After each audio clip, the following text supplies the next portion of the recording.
história deste mundo atingir o seu final e os livros revelarem quem é bom e quem é mau, bom será ouvir de Cristo: muito tempo eu esperei. Vinde bem-aventurados ao lugar que preparei.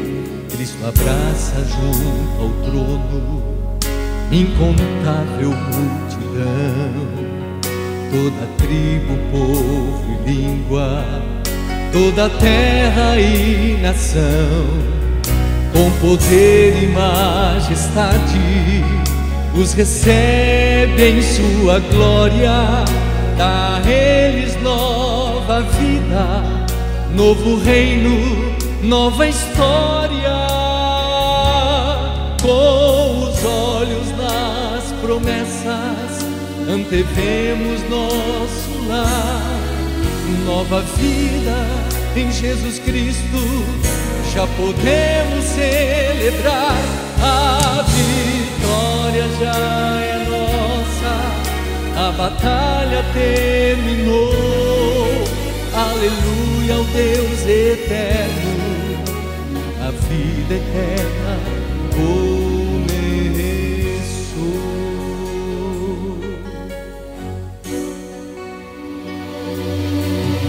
Toda alma se inclina em louvor ao Rei dos Reis, ao sentir o amor eterno retratado em suas leis. Na presença do universo, Jesus Cristo é coroado e extermina para sempre toda mancha do pecado. Já passou a noite escura, o sol da vida irradia. Glória a Deus e ao seu Filho, está nascendo um novo dia. Os remidos vitoriosos em louvor e adoração cantam hinos a Jesus, o autor da salvação.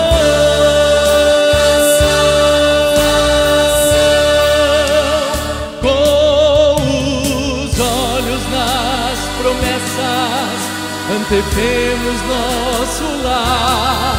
Nova vida em Jesus Cristo já podemos celebrar.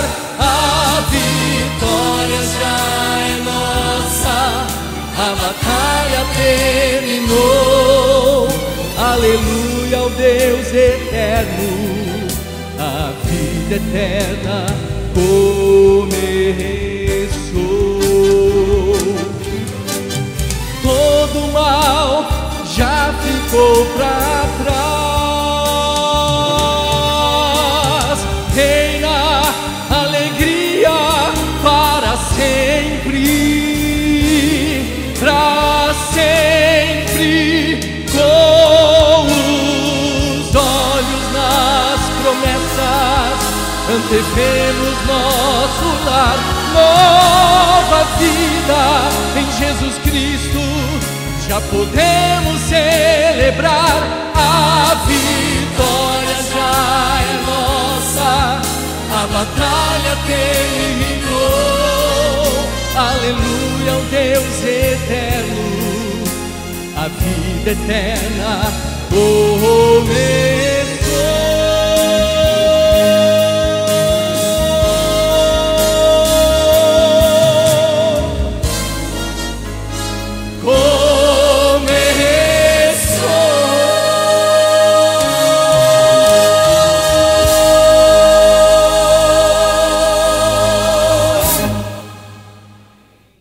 Aleluia.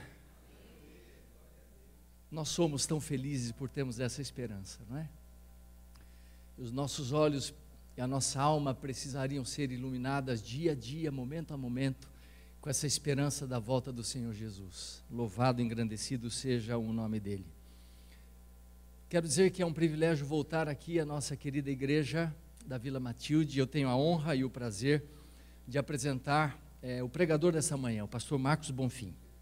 Pastor Marcos Bonfim, ele é o líder do Ministério da Família e Saúde de toda a divisão sul-americana, para toda a América do Sul. E o pastor Marcos Bonfim, ele já tem 27 anos de ministério. Durante 9 anos ele pastoreou algumas igrejas na Associação Paulista Sul, Associação Paulistana e também aqui na Associação Paulista Leste.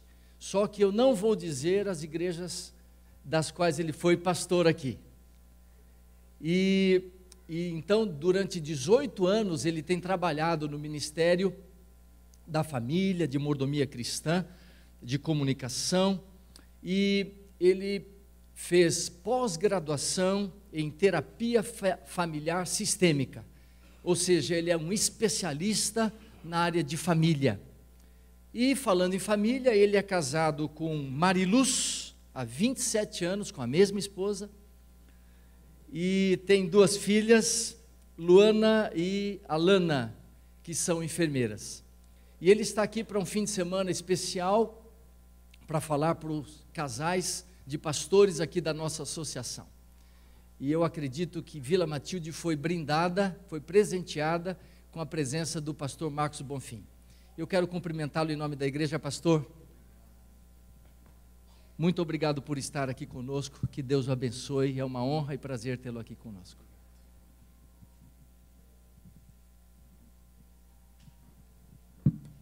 Livro de Esdras, capítulo 8, é o texto base para o estudo que vamos ter da palavra de Deus. Livro de Esdras, capítulo 8, é o texto que nós vamos estudar. Eu estava pensando hoje, fazendo as contas, que a última vez que eu preguei nessa igreja foi há 18 anos atrás. Mas eu sou novinho ainda, eu era um nenê quando preguei aqui há 18 anos, né? E o pastor José disse que não diria às igrejas que eu fui pastor, que a maioria de vocês não sabem, vocês são novos aqui na igreja, né? Mas eu fui pastor dessa igreja, foi um pastorado meteórico, assim. Foram 3 meses, mas dos 3 meses acho que eu preguei uma vez. Uma coisa esquisita. E metade desse tempo passei no hospital, doente, e alguns de vocês aqui tiveram lá, me cuidando, orando por mim, doando sangue, já olhando o preço de caixão, né, tal, bem fininho, né, magro gasta menos madeira o caixão, né, mas o Pai do Céu falou assim, ainda não, vai pregar um pouquinho mais, né, mas eu achei que o caldo já tinha entortado, já tinha virado, né? Graças a Deus. Eu quero agradecer vários de vocês que estavam aqui. Eu estou lembrando, tenho medo de começar a citar nomes, né? Mas eu me lembro assim do Eliezer e da Ellen, né? Me lembro do doutor Eduardo, e estou vendo outros rostos aqui familiares. Que bom ver vocês. O pastor Alci. Só que o pastor Alcir naquela época não frequentava essa igreja, frequentava a igreja do Belém, né? Eu me lembro disso, que bom ver vocês e outros aqui. Palavra de Deus, vamos estudar a palavra de Deus. Fica aqui em Neemias, e eu quero relembrar a você o contexto desse texto que nós vamos estudar aqui hoje. Esdras, capítulo 8. Esdras, capítulo 8. Você já estudou as profecias de Daniel? Você já estudou Daniel capítulo 7? Você já estudou Daniel capítulo 8? Já estudou Daniel capítulo 9? Você lembra de Daniel 8,14, o que diz? Até 2.300 tardes e manhãs, e o santuário será purificado. Aí você vai lá para capítulo 9, quando é que começam os 2.300 anos? 2.300 tardes e manhãs são 2.300 anos. E Deus revelou para Daniel, Deus disse para Daniel: Daniel, 70 semanas. 70 semanas há quantos dias mesmo? 490 dias. Em linguagem profética, cada dia representa um ano. Então, quantos anos? 490 anos. Mas na Bíblia está escrito 70 semanas, que são 490 anos. 70 semanas estão cortadas, estão separadas. Separadas do quê? Separadas do quê? Do período de 2.300 anos. Então, desse período de 2.300 anos, Deus separou 70 semanas, 490 dias. É fabuloso você estudar esse negócio. É muito interessante. Estude, ore. Agora, quando começariam estas 70 semanas? Daniel capítulo 9, verso 25, diz assim: sabe e entende, desde a saída da ordem para edificar Jerusalém até ungido, 70 semanas. E aí ele fala, 7 semanas, está lá. Não vamos para Daniel agora. Ou seja, o que daria o pontapé inicial para 70 semanas e por extensão para os 2.300 dias seria a ordem para reedificar Jerusalém. Por que precisaria dar essa ordem? Porque Jerusalém havia sido destruída, suas portas haviam sido queimadas, o templo havia sido derrubado, os muros derrubados, Jerusalém estava completamente destruída. E pelo profeta Jeremias, Deus havia dito: 70 anos vocês vão ficar no cativeiro. Foram levados por Nabucodonosor lá para a Babilônia. Foram 3 levas de cativos. Na primeira leva, foram os mais inteligentes. Eu talvez ia na última leva. Os mais espertos, os doutores, foram na primeira leva. A fina flor da sociedade judaica foi levada para a Babilônia. Os comerciantes, gente de dinheiro, foram todos para a Babilônia. Depois da terceira leva, só ficaram em Jerusalém, só ficou a ralé. Só o povo que não valia nada, esses Nabucodonosor disse, pode ficar em Jerusalém. E a cidade ficou quebrada, eles não tinham como se levantar. E ficou assim 70 anos. E aquele povo que foi para Jerusalém, entre eles, havia gente consagrada a Deus. E alguns começaram a ficar agitados lá em Babilônia.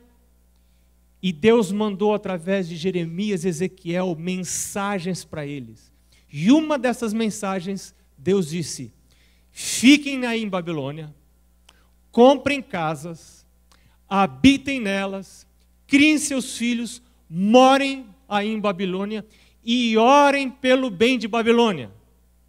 Porque no bem de Babilônia vai estar o bem de vocês. Fiquem aí.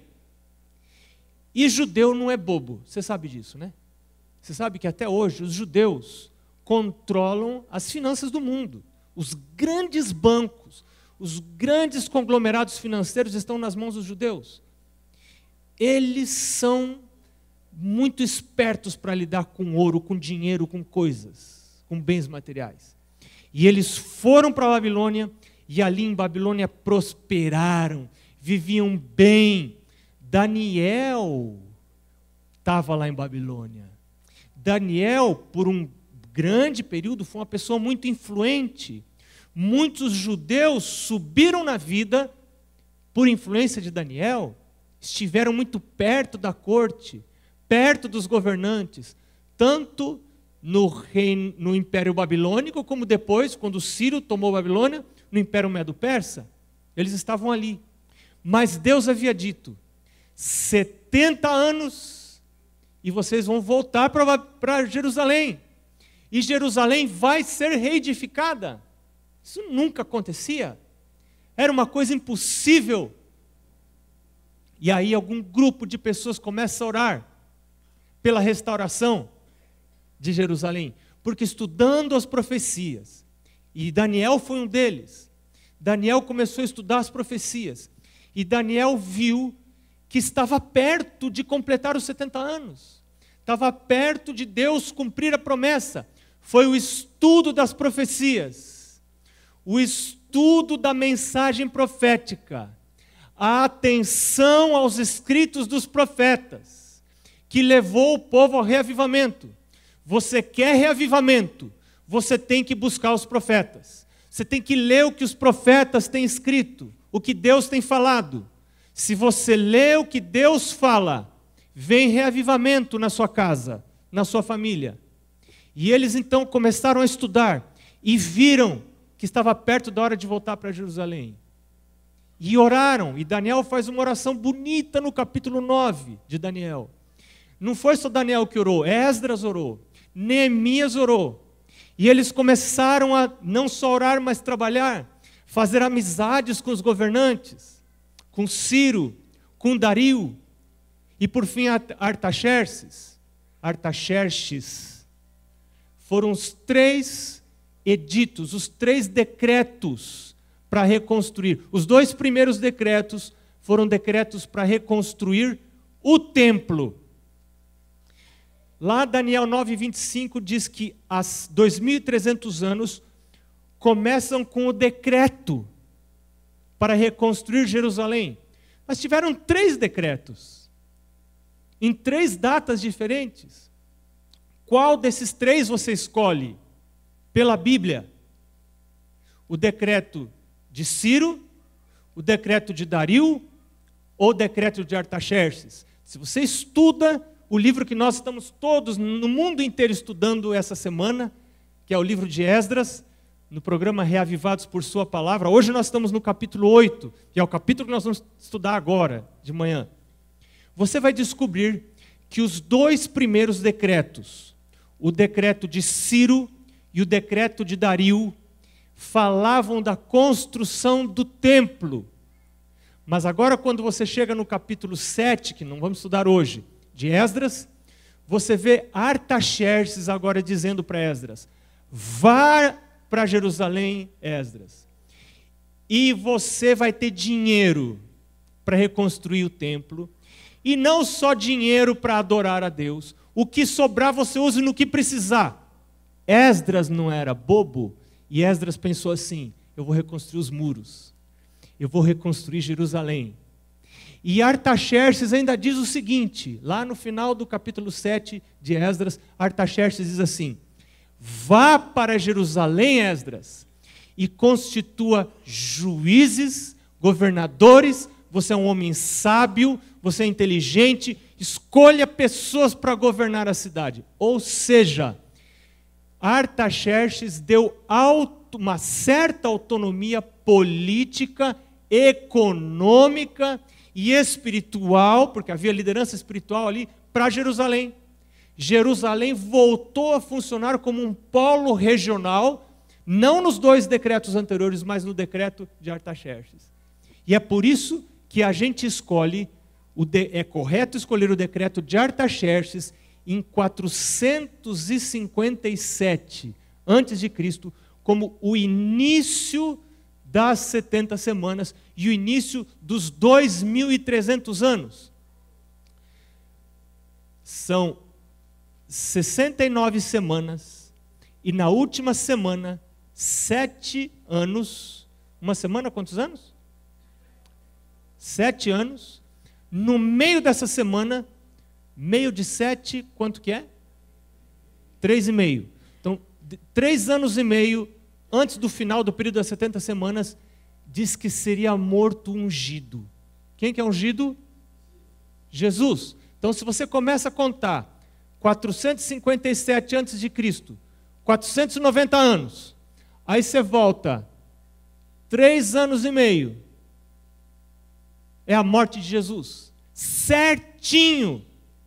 Daniel profetizou isso antes, muito tempo antes. Jesus morreria nessa época. E depois aí dentro está todo o período profético, o final dos 2.300 anos é? Que ano? 1844. O que aconteceu em 1844? Ao grande desapontamento. A igreja adventista esperando Jesus voltar. Não a igreja ainda, os adventistas, não existia igreja adventista. E Jesus não voltou? Grande desapontamento. Esse povo está ligado a nós. Esse povo está ligado a nós. Eles estavam fazendo uma coisa que nós somos chamados a fazer hoje. Estavam bem em Babilônia, estabelecidos, tinham casa, tinham carro, tinham restaurantes, tinham shopping, tinham roupa de marca, eles tinham tudo em Babilônia. E Deus falou assim: filhos, está na hora. Está na hora de quê, Senhor? Ir para Jerusalém. Senhor, Jerusalém não, a gente já fez a casa aqui, construímos nossa casa aqui. Jerusalém não tem restaurante, Jerusalém não tem shopping, Jerusalém não tem nada, Senhor Deus, não tem roupa de marca. Lá é horrível aquele lugar, lá só ficaram os caipiras. Nós não queremos ir para lá, Deus. Deus diz: vão para Jerusalém, saiam para Jerusalém, levem os filhos para Jerusalém, levem as esposas para Jerusalém, não fiquem em Babilônia. Babilônia será destruída. Vão para Jerusalém, mas não vão sozinhos. Levem a família de vocês. E agora nós entramos em Esdras, capítulo 8. Olha, verso 1 diz assim: são estes, que coisa linda. Eu fiquei lendo, eu li isso aqui hoje de madrugada, perdi o sono e fiquei lendo isso aqui hoje. Eu gastei horas lendo isso aqui, meditando nisso aqui. São estes os cabeças de famílias. Onde que estão os cabeças de família aqui? Onde estão os cabeças de família? Sua família tem cabeça? Você já viu que tem família que não tem cabeça? Ontem eu contei para os pastores que um dia eu fui numa casa e a pessoa falou assim para mim: pastor, não senta aqui nessa cadeira, porque essa cadeira é a cadeira da cachorrinha.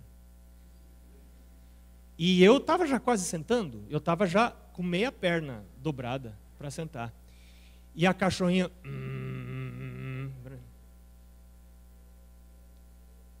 Quem que era a cabeça dessa casa? Quem que manda onde a visita vai sentar?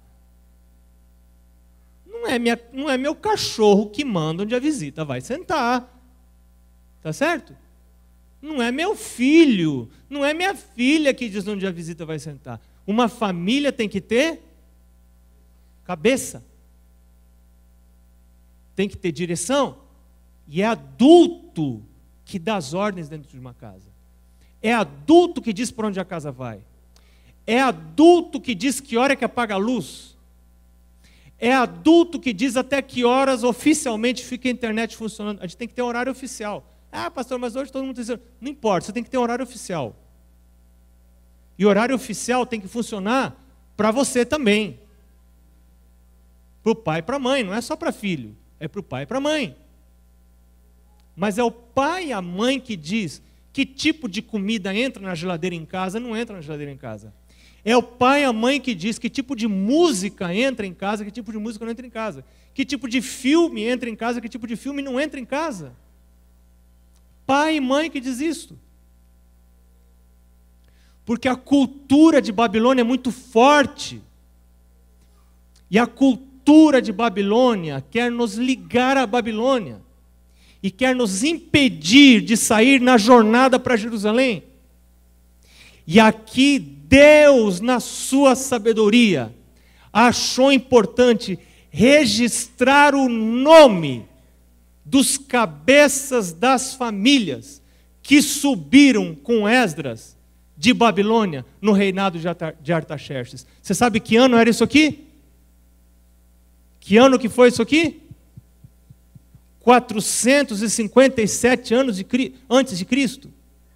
Esses homens talvez não sabiam, talvez soubessem, que eles estavam sendo protagonistas de uma história com consequências universais que afetariam a nós que estamos vivendo há bem mais de 2000 anos deles. E agora Deus cita os nomes deles. Saíram, se você fizer a conta aqui, você vai ver, de todos que saíram, em todo o capítulo, cerca de 1.700 homens. Não estão contadas aqui as mulheres. Os primeiros da lista eram sacerdotes. Logo em seguida na lista, você vai ver pessoas da linhagem real. Alguns saíram. E depois você vai ver o resto do povo que acompanhou Esdras. Mas sabe o que aconteceu? A maioria ficou. Não saiu todo mundo. A maioria resolveu ficar em Babilônia. E você sabe por que eles ficaram em Babilônia? Porque ficar em Babilônia é mais fácil. Viajar para Jerusalém é difícil. Faz você perder o emprego às vezes. Esse povo que foi para Jerusalém perdeu o emprego. Eles tinham segurança econômica lá em Babilônia. Tudo tranquilo. Tinham vida boa. E eles tiveram que, da segurança, passar para uma situação de insegurança.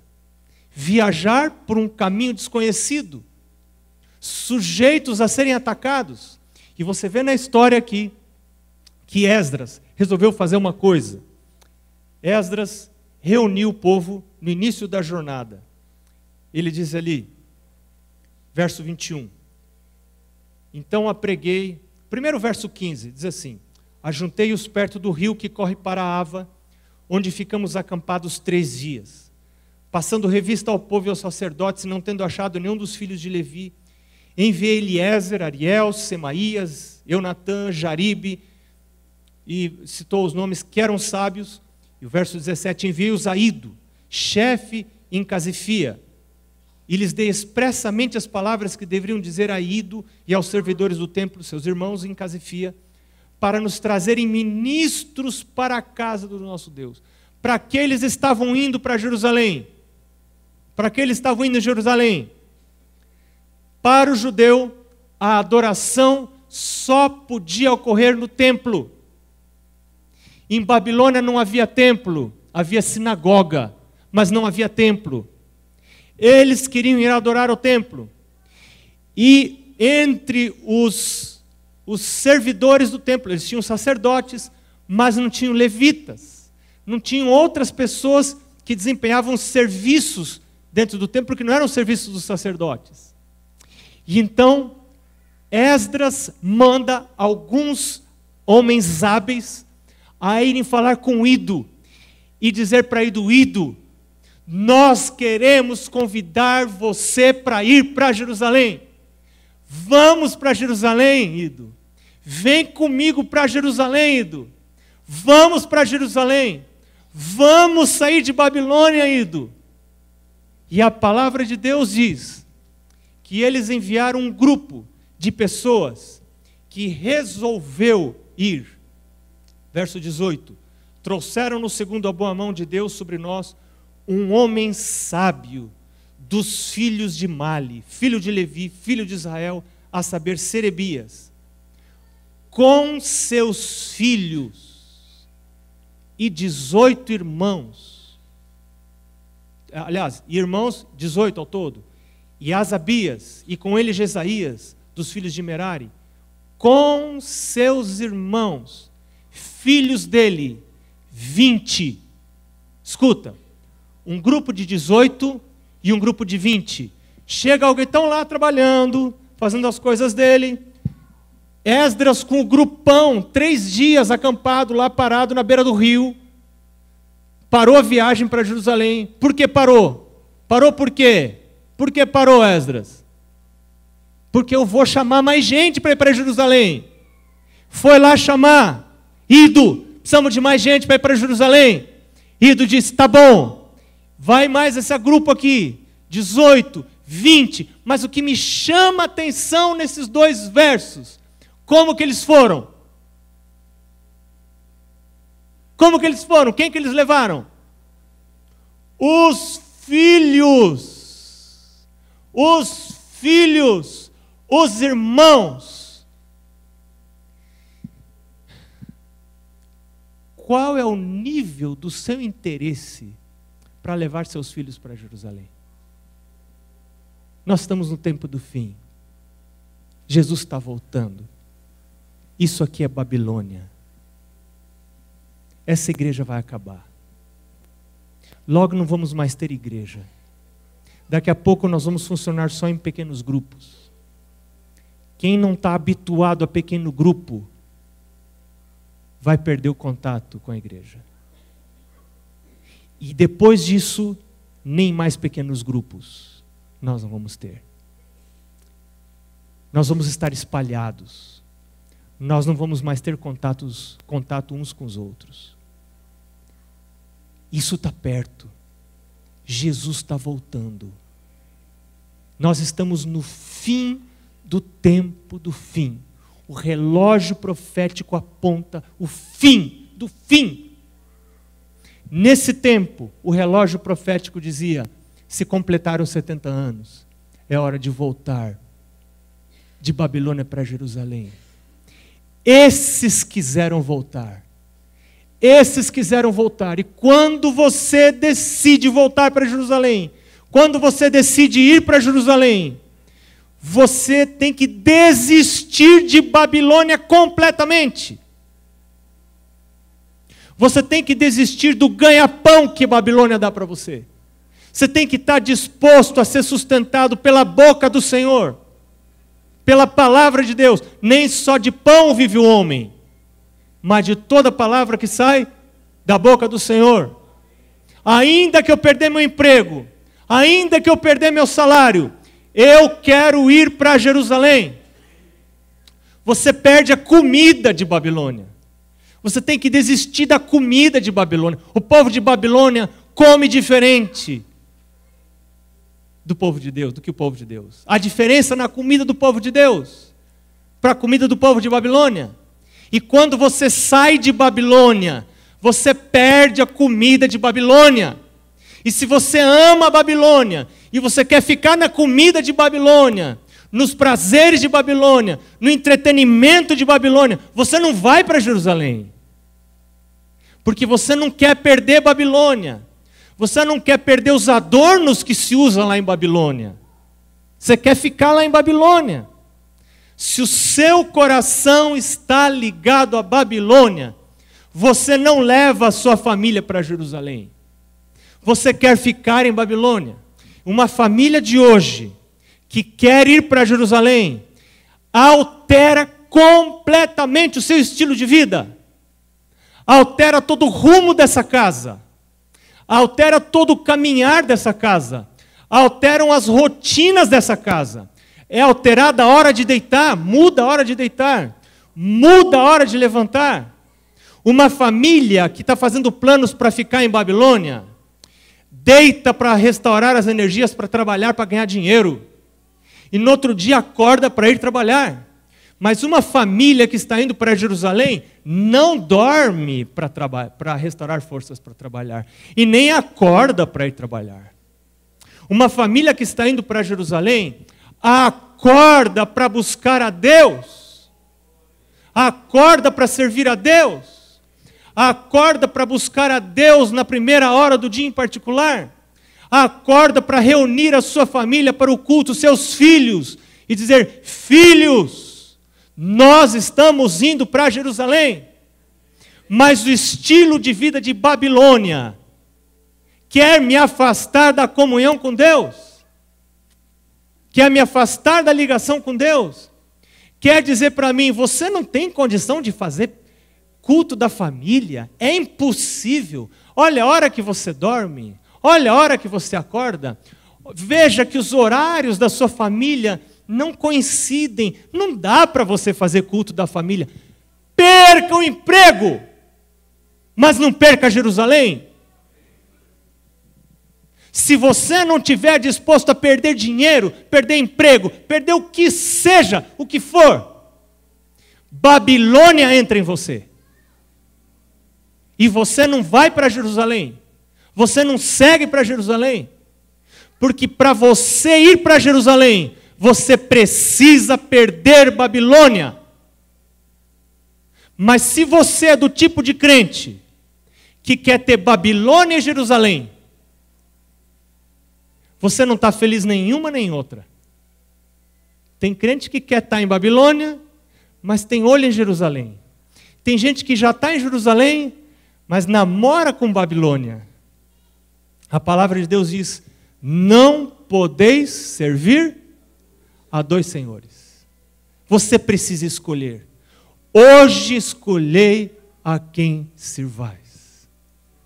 Hoje eu preciso escolher. O que está faltando na minha casa para eu tomar a decisão de dizer como Josué: eu e a minha casa serviremos ao Senhor. Eu quero ir com a minha casa para Jerusalém. Eu quero sair de Babilônia. Eu quero que o coração dos meus filhos seja desligado de Babilônia. Mas primeiro o meu coração precisa estar desligado de Babilônia. Meus filhos precisam ver isso em mim. Eu quero contar um negócio para vocês, que eu vou contar para os pastores hoje à tarde. Eu sou filho de pastor. A minha mãe é a 4ª geração de adventistas. Ela tinha já uma cultura adventista. Meu pai não.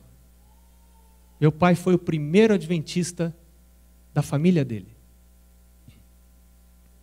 Meu pai não tinha cultura adventista. E por um lado isso foi bom. Porque quando a gente tem a cultura adventista, às vezes a gente deixa de olhar para a cultura de Deus. E a gente se contenta com a cultura adventista. Sabe o que é cultura adventista? Eu vou definir para você. Cultura adventista é aquilo que todo mundo faz. Você olha para a igreja ao seu redor, como é que adventista se veste? É como eu vejo o povo se vestindo. Isso é cultura adventista. Como é que adventista se enfeita? O que usa no dedo? O que usa na boca? O que usa nas unhas? Como é que se veste? Eu olho ao redor. Mas aí eu tiro a média e eu adoto aquilo que a média está fazendo. Sabe como é que se chama isso? Cultura adventista. Essa cultura ela vai mudando, sabia? Ela vai mudando, porque a sociedade vai mudando e a cultura adventista ela vai se adaptando com a sociedade onde ela está inserida. Aí você vai, a cultura adventista lá da África é uma, a cultura adventista da Europa é outra, a cultura adventista aqui da América do Sul é uma, a americana é outra, são diferentes culturas adventistas. E é um perigo isso. Porque se eu me contento com a cultura adventista, eu deixo de olhar para a cultura de Jerusalém. Eu não tenho que olhar para o meu irmão, para a minha irmã. Eu preciso olhar para o assim diz o Senhor. Então, por um lado, foi uma bênção para o meu pai não conhecer a cultura adventista. E o meu pai começou a estudar esses 2 livros aqui. Estudou outros. Talvez vocês não vão conseguir ler. Mas esse aqui é o Lar Adventista. Esse livro estava todo sublinhado. Lá na casa do meu pai, quando eu era pequeno, era uma edição de capa verde. Alguns se lembram dessa edição de capa verde. Toda rabiscada, toda sublinhada. Porque meu pai queria conhecer a cultura do céu. Eu vou dizer um negócio para vocês que a gente não fala assim, mas eu tenho que falar porque Jesus está voltando, e então eu tenho que falar logo para vocês. Eu creio que isso aqui é inspirado por Deus. Eu creio que essa pessoa recebeu revelações de Deus, através de sonhos e visões. Eu creio nisso e não tenho vergonha de falar para você olhando no seu rosto. Porque isso aqui sustentou minha casa. Esse livro não só manteve a casa do meu pai, mas evitou que o meu casamento acabasse. Meu casamento era para ter terminado. Esse livro evitou que o meu casamento terminasse. Meu pai também estudou esse livro aqui.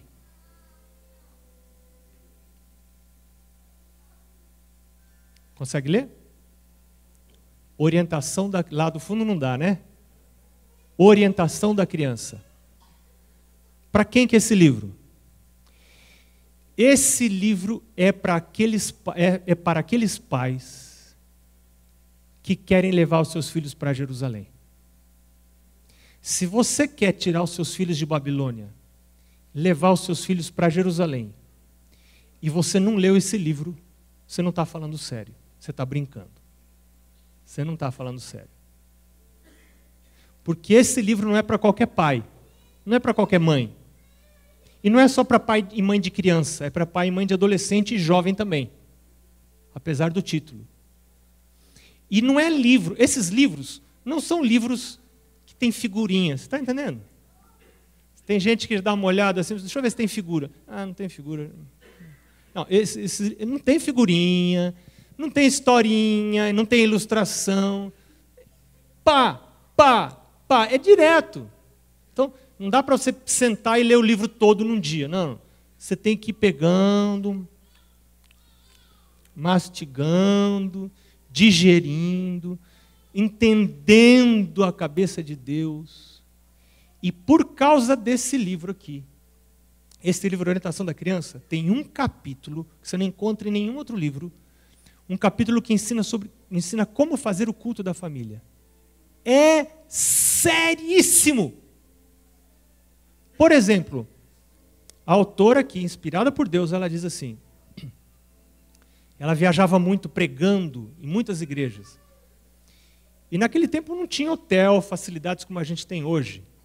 E ela ficava hospedada na casa dos irmãos, com o marido.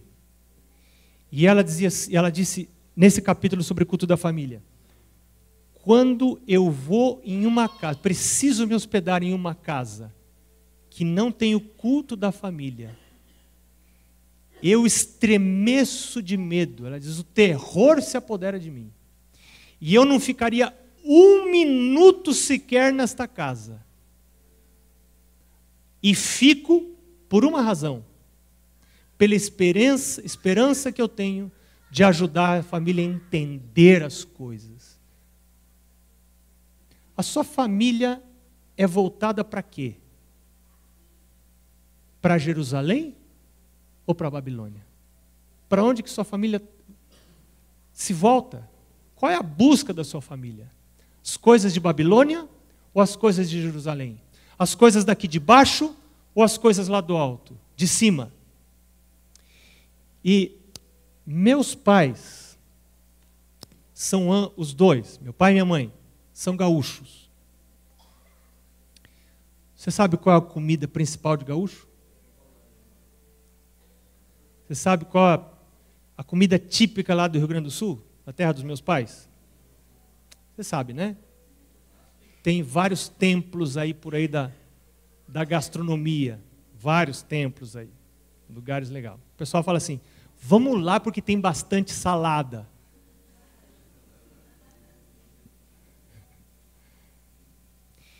E olha, o meu pai um dia trouxe para casa um livro e começou a ler em casa. Sabe como é que se chama esse livro? Conselhos sobre regime alimentar. E começou a ler nos cultos da noite lá de casa. Um parágrafo por dia. Tem gente que não quer ler esse livro, não. E você sabe o que impressionou nossa vida? Nós, filhos. ver a luta do meu pai e da minha mãe para moldar o gosto deles ao gosto de Jerusalém. Não é fácil. Nós acompanhamos a luta do meu pai e da minha mãe. Conforme a gente ia lendo aquele livro, meu pai olhava para minha mãe e dizia: bem, como é que a gente vai fazer? O que nós vamos fazer? Vamos orar. Vamos pedir ajuda de Deus. E minha mãe foi fazer curso de culinária. E vinha para casa com receitas novas. E começou a mudar a comida da família toda. A alterar os filhos. E eu quero dizer para você que hoje eu tenho certeza que estou vivo. Eu tenho uma saúde muito débil, por natureza. Hoje estou vivo, vivo na rua, viajando. Saio daqui, vou para o Peru comer comida totalmente diferente, passar 10 dias lá. Às vezes não como, às vezes não dá tempo de comer.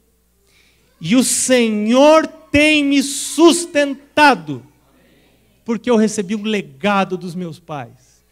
Porque meus pais, pela sua atitude, testificaram que estavam querendo ir para Jerusalém.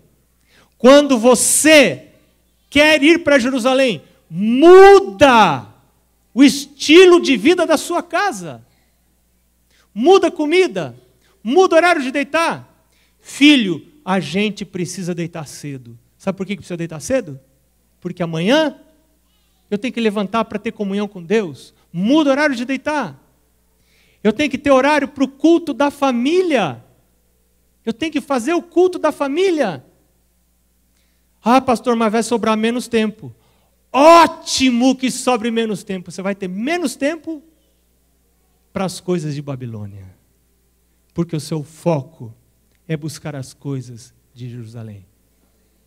Eu não sei, pode ser que hoje aqui estejam pais e mães cansados de viver em Babilônia. Não compensa viver em Babilônia. Pais e mães que já estão exaustos do estilo de vida de Babilônia. E estão querendo pegar nas mãos uns dos outros. Marido na mão da esposa. Pais nas mãos dos filhos. E dizer para os filhos: vamos a Jerusalém. Por que você não vem comigo?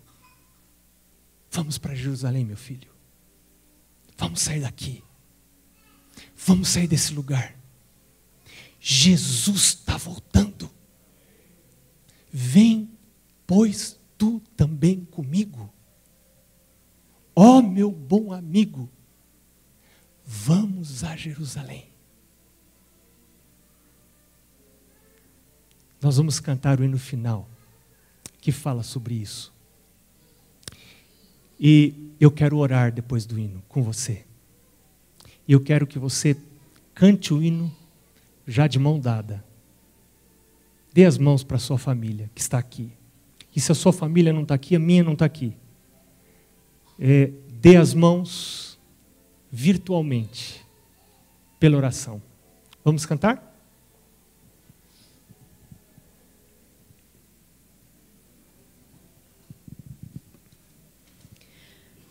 Para o término deste tão abençoado culto, cantaremos o hino No Celeste Lar Glorioso, número 561. Ao sinal do grupo de louvor, coloquemo-nos em pé.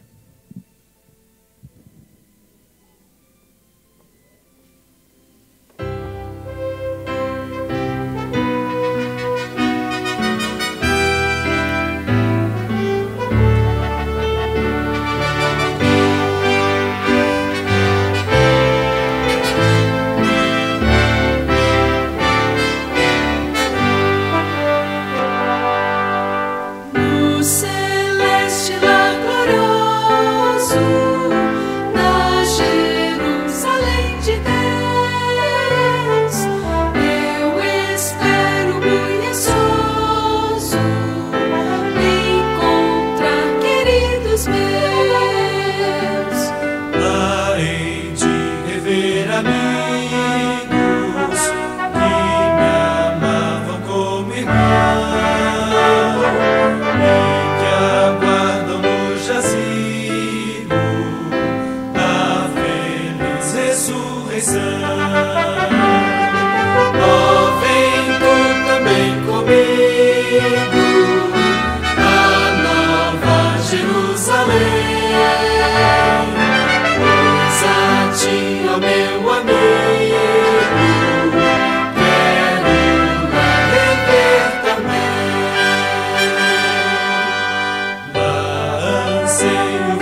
nós estamos de mãos dadas com os nossos queridos que queremos rever em Jerusalém. Alguns deles não estão mais conosco, mas pela fé nós queremos encontrá-los lá. Alguns pais não têm mais os filhos morando consigo. Alguns pais têm os filhos longe de casa e longe de Deus também.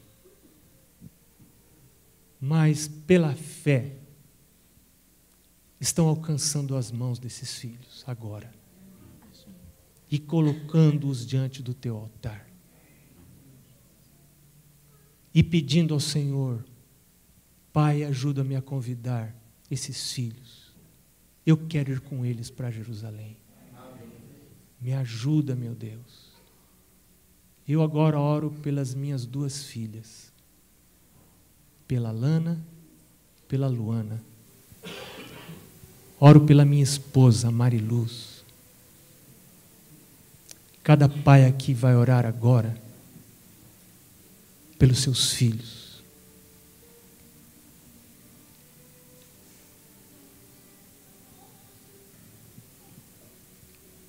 Cada marido agora vai orar pela sua esposa.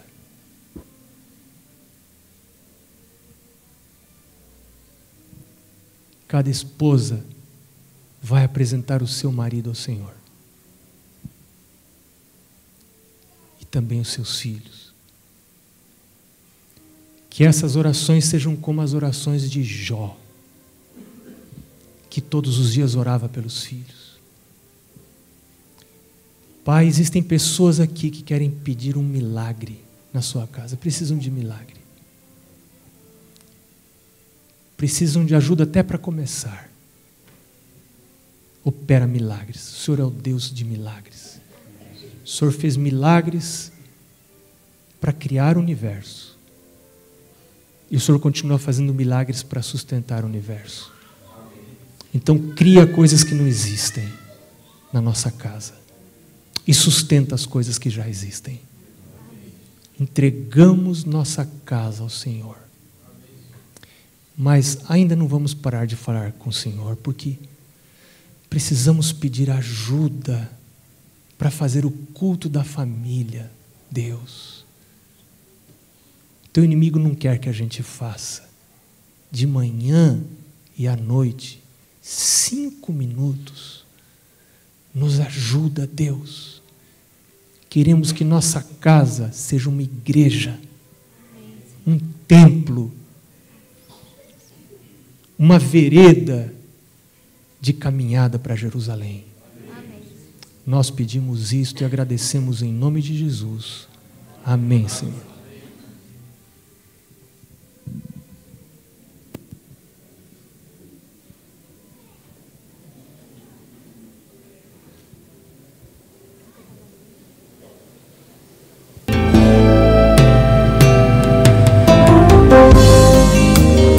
O estresse é a resposta que o organismo dá perante qualquer demanda.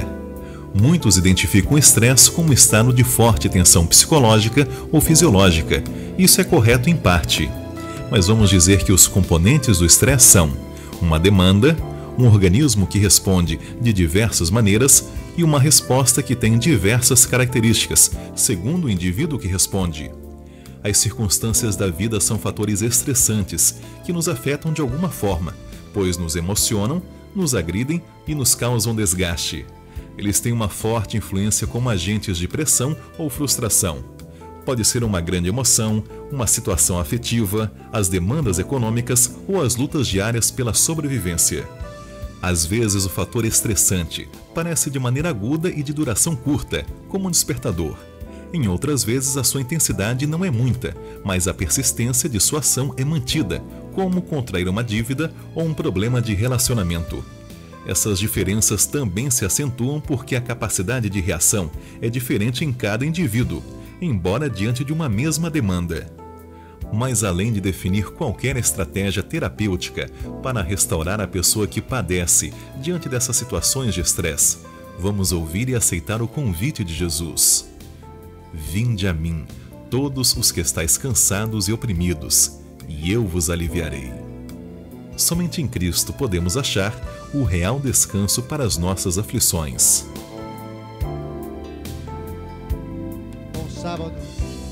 Bom sábado, irmãos. 2 anúncios bem rápidos. Comissão da igreja hoje às 15h30 para a sua reunião administrativa. E no próximo domingo, dia 9, teremos um grande batismo aqui, um batismo especial nessa igreja. Todos estão convidados.